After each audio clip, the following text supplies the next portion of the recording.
I've compiled a list of quirks or problems with the Sony A7 Mark IV and how you can avoid it like your mother-in-law. Wow! I'm sure she's nice when you're not around.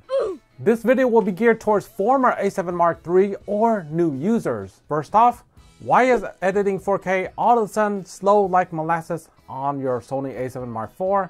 And the reason are the codecs. 10-bit 422, it's simply too much for your AMD or Intel card. And the reason is that they have 420 and 444 subsampling space. So what that means is that you're going to have to film in something different.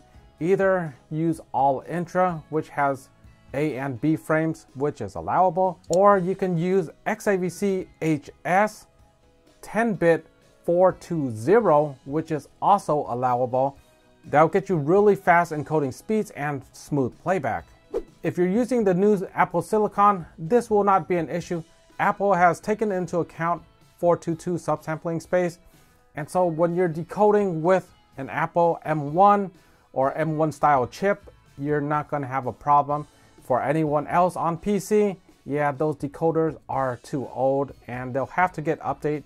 Who knows when? These things just take a really long time. Also related is what happened to my thumbnails and why can't I see them? What an annoying pain in the butt. And the reason is that Microsoft doesn't innately support HEVC thumbnails. So you'll have to download it with this link right here. I'll show you. And put this link inside of Microsoft Edge. It has to be Edge. Run it, go to the store, download it, and presto, everything will be working. I've tried this on multiple computers and it works fine. If this doesn't work for you, try freecodecs.com. Yes, we're going back like 15 years or so where codec packs were a thing, and it's just the way it is, and get it and you'll be happy.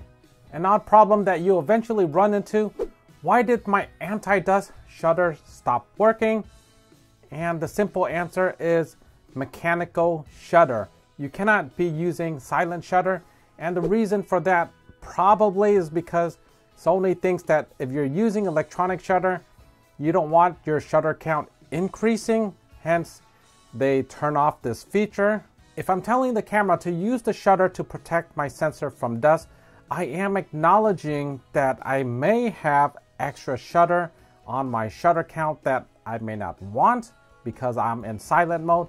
However, since I explicitly turned that feature on, I want it to work, and Sony, it would be great if you respect my wishes, unlike my wife. Why is autofocus not showing the box over the eye? And that's because this feature needs to be turned on. It's not on by default.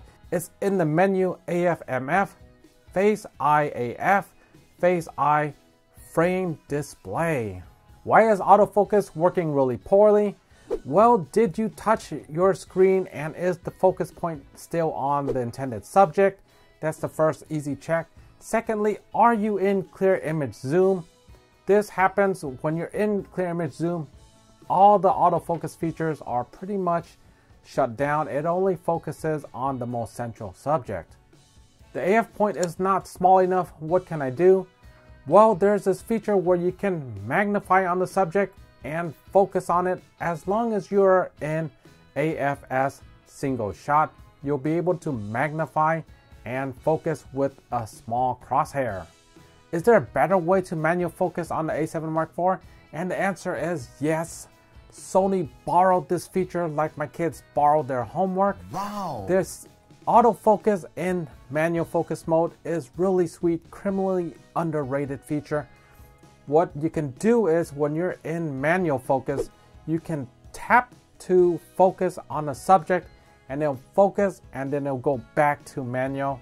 The way it works is that you have to control focus from your camera body. This cannot be an in-lens disable focus with the manual focus autofocus switch. It has to be from the body itself, and you can program a custom button or FN menu, however you need to get it done. And when you set it to manual focus, you'll be able to autofocus on a subject briefly, lock focus, and you're back in manual focus. This is especially handy if you just want to lock AF really quick and then change it again, lock it again. All you have to do is touch to focus, use your focus map to make sure it's in focus, and then set it and forget it. It's really handy.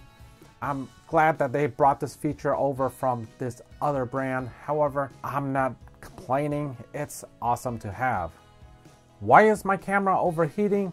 And the short answer is because it doesn't have any active cooling measures. So there are some workarounds that you can get to it. First, turn on the high temperature setting. Secondly, pull out the LCD from your body, and if it still overheats, then you can record to a single media at a time. Watch my video right here. I tested this camera extensively for overheating. It runs very good as long as you follow these guidelines, so check it out when you get a chance. Can I have different settings for stills and video? And the answer is yes. It's under the setup, operation customize, different set for still and movie. What you want to do is check all the boxes except for a few. Maybe you don't want to change autofocus, manual focus, and maybe you don't want to change white balance because you've already set it. Because the base ISO is different between different profiles, you want all these settings separate from video and stills, and having to change all of your settings from ISO 100 to ISO 800, for instance, with S-Log 3, it is a lot of work. You're gonna have to keep all of this in mind. Change the profile from picture profile to picture profile 8, or swap it back to creative style standard. It's a lot of work, and it's best if you kept these settings fully separate. Why did GPS tagging suddenly stop working? There's a few things you can look at. First, did you give Imaging Edge full permissions on your phone? Be sure to give it full permissions when it comes to the GPS, and always have that permission. Did Imaging Edge go to sleep? Some phones have a limited amount of memory, so they occasionally have apps that go to sleep. What you can do is that you can close up all of the apps and then turn on Imaging Edge and then put your phone to sleep. That way that it's not using too much memory, it's only using Imaging Edge, and it's the latest one that you just used. If you checked your phone for any reason and then you went on social media or some other app, there's a chance that it could put Imaging Edge to sleep. So just remind yourself to keep Imaging Edge as the last app that ran. Let's say you've been recording for a while and you found out that your footage is just too shaky. What can you do about it? There is Catalyst Browse, and this app has changed a lot over the time. It used to be that it couldn't do XAVC HS. Now it can. It used to be that you couldn't do it with Steady Shot on. However, it can with some caveats. You might have problems stabilizing footage if it's already running IBIS or optical stabilization because it's fighting itself. If you can remember, then disable Steady Shot, disable IBIS, OSS. Make sure you're using high shutter speeds. However, if you forget all that, yes, you can still do it in Catalyst Browse, but it comes with some limitations and it may give you unintended side effects. You don't have to stable it a lot. 10% goes a very long way. It's best if you try to get the most stable footage out of your original footage, because this camera does have a little bit of rolling shutter, which I'll get into later, and that can leave some artifacts. Why isn't my camera going to sleep? And the answer is Bluetooth remote. If you're using the remote, just turn it off in the menu. It would have been smarter for Sony if you're paired to the camera, then keep it on, but if you're not paired, then let the camera go to sleep. It feels more intuitive if the camera would just allow itself to go to sleep if it's not paired with the remote. Sony, I'm sure I'm wrong and you're right again. Can I access the menu while the memory card is writing? The answer is yes. This camera is nice and snappy. However, if you're writing to the memory card from stills, you won't be able to switch and record right away. You'll still have to wait until that process is completed. Does this camera have dual ISO? And the answer is yes, it does. However, the spacing is kind of close. It's towards the mid-range. You're at 800 is the base, and the second base is at 3200, when you're using S-Log3. When you're in S-Log3, you can literally put a lens cap on your lens and look at the viewfinder, switch the ISO to 2500 and 3200, and you can see the cleanup happen in real time. Unfortunately, this only works on S-Log3, so if you're using other profiles, the ISO may be at very different spots like 100 and 800, something to that effect. You won't be able to see the switch in the viewfinder for any of the other modes except for S-Log3. Does this camera have the ability to save settings? And the answer is yes. You can save the entire layout of your camera, back it up on computer, and rewrite it later onto the memory card as needed. Why can't I record high bit rates with my memory card that's clearly rated? Well, it's because this Sony camera is a little bit picky when it comes to memory cards. You're going to have something new or with the most recent firmware. I've read about people having this issue, and I myself have this issue with this Angelbird card.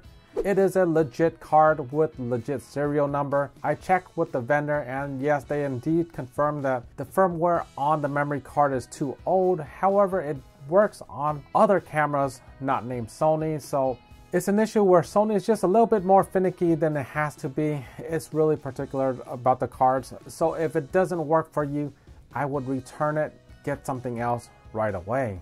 Why do my photos have this black bar or this banding effect? Answer is that you're using electronic shutter with artificial lights.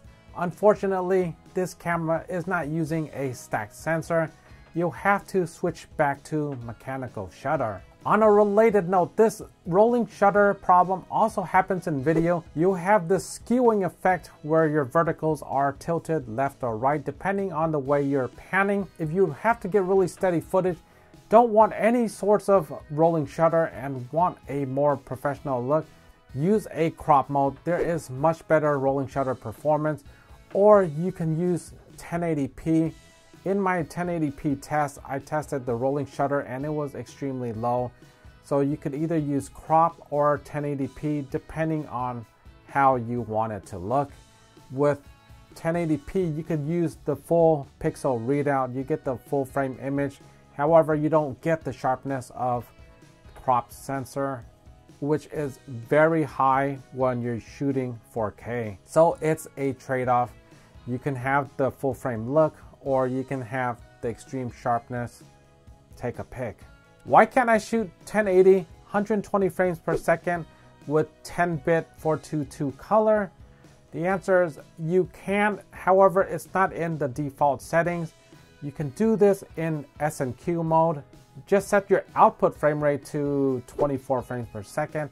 However, you put the camera frame rate to 120 frames per second. It will get you to your end goal, which is 1080p, 120 frames per second, 10-bit 422. And this was brought to my attention by a user. I'll post their name right here. Why can't I save my time lapses directly to video? Technically, you can't.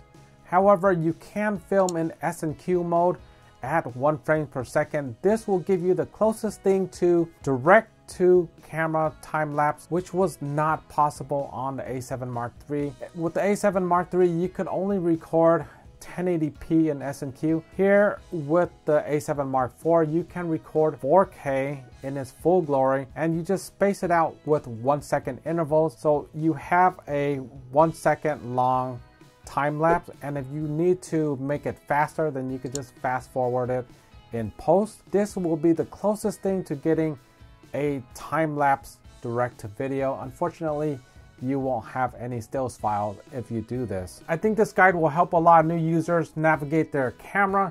Unfortunately, I can't help if your wife finds out about this purchase. That's beyond my scope. If you enjoyed the video, be sure to leave a comment below, like, sub, share. See you on the next one. Take care.